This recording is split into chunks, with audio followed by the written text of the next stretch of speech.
હવે પત્ની એક દિવસ એને કહે કે આપણે ડૉક્ટર પાસે જઈ આવીએ, ચેકઅપ કરાવીએ.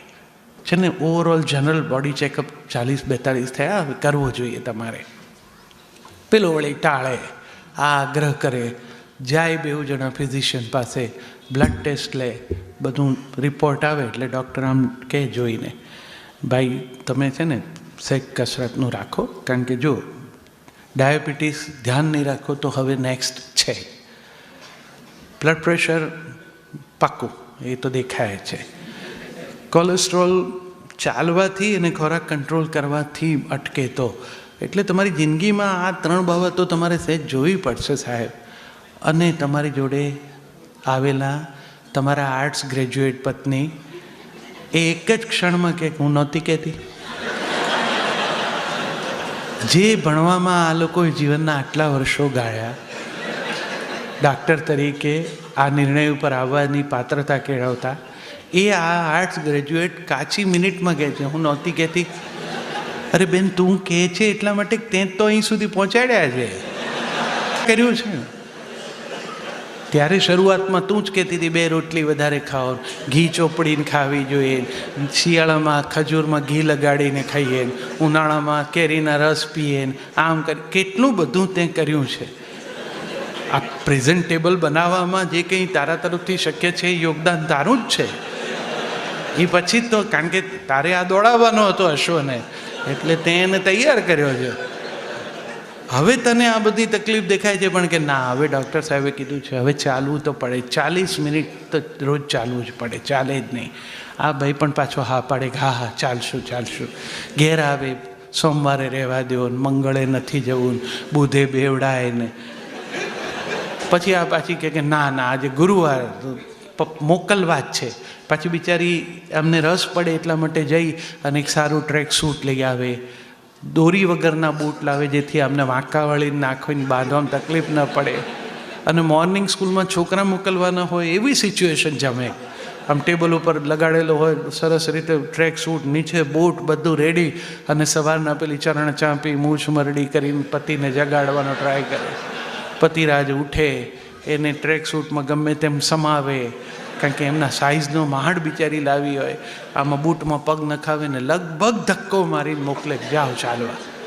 અને આ સાહેબ આ ભાઈ ચાલવા જાય બગીચામાં, બગીચાના દરવાજાથી પહેલો જે બાંકડો આવે ને એના ઉપર સમાધિ લગાવી દે ને સાક્ષી ભાવથી જોયા કરે બધું. આમ એને કીધું હોય 40 મિનિટ એટલે થઈ જાય ત્યાં સુધી બેસી રહે વિચારો, 40 થાય પછી ઉઠીને જાય. ધીરે ધીરે એવો સમય આવે, એક પરિવર્તન આવે કે આ ભાઈ રાતથી જ બૂટ પહેરીને સૂઈ જાય. હવે પત્નીની ચિંતા શરૂ થાય કે આ એવા શું ઇન્સેન્ટિવ ભાળી ગયા કે આ પહેલાં ધક્કા મારીને મોકલતી હતી, નહોતા જતા ને અત્યારે રાતથી બૂટ પહેરે.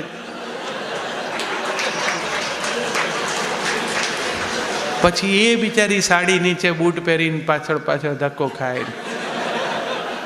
એને જરૂર ન હોય તો 40 મિનિટ એણે ચાલવું પડે આમને ચલાવવા માટે.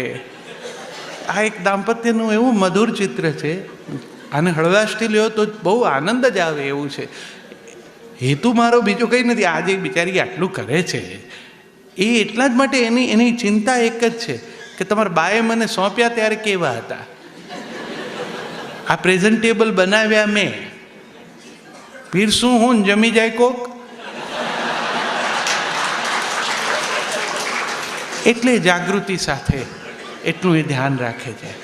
પત્નીઓને ઈશ્વરે આ જે ડિફેન્સ મિકેનિઝમ મૂક્યું છે ને, તમે જો મોટા ભાગના ટેલિફોનનો એ અનુભવ છે, આ તમે લઈને આ સાધન છે ને, આને ઝૂરવાની તકલીફ જ રહેવા નથી દીધી. આ તમારા હાથમાં હોય, પહેલાં તો રાહ જોતા હતા, ઘરે ના જાઓ ત્યાં સુધી વાટ જોતા હતા. ઘણા તો બારણે ઊભા રહેતા હતા. અસલ મમ્મીઓને બાને યાદ કરો તો આખો દિવસ કામ કર્યું હોય ઘરમાં, પણ સાંજે બાપા આવવાના હોય તો પાછા પોતે મોં ધોઈ સરસ કંકુનો ચાંદલો કપાળમાં કરી, માથામાં વેણી નાખી અને બારસા કમાડની પાછળ આમ ઊભા રહીને જોવે.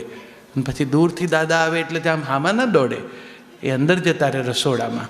દાદા આવીને બહાર બેસે એટલે પાછા પાણીનો પ્યાલો લઈને આપે. Expression of love was very simple, પણ બહુ ક્યુટ હતું. હવે એવું નથી, હવે તો એક્રોસ ધ ટેબલ હાથ લાંબા ટૂંકા કરીને વાત કરી શકાય છે.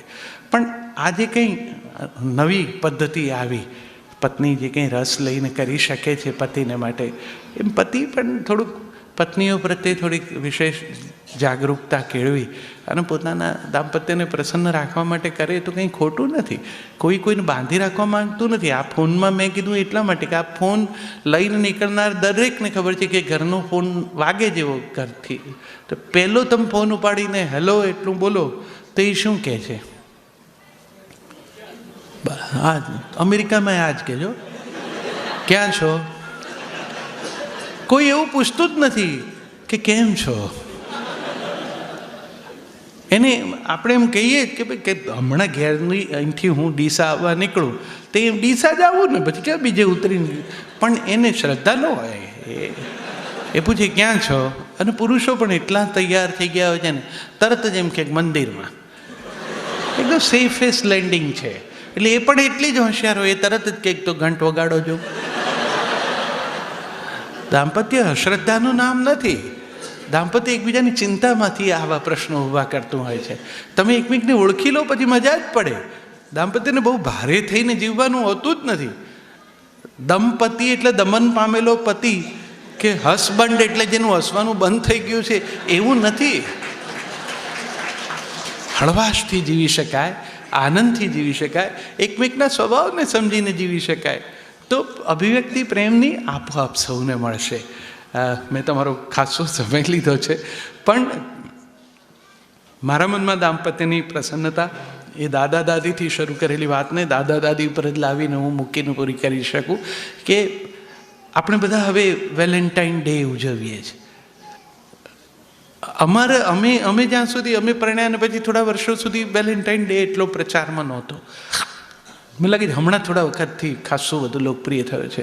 અમદાવાદમાં તો ખૂબ એનો મહિમા થયો છે. હવે તો છોકરાઓ પણ આપણને પૂછે કે મમ્મી માટે કંઈ લીધું છે પપ્પા? વેલેન્ટાઇન ડે છે. હવે આપણે વેલેન્ટાઇન ડે યાદ ન આવતો હોય, હવે તો તારીખો લગ્નની યાદ નથી આવતી, વેલેન્ટાઇન ડે ક્યાંથી યાદ આવે?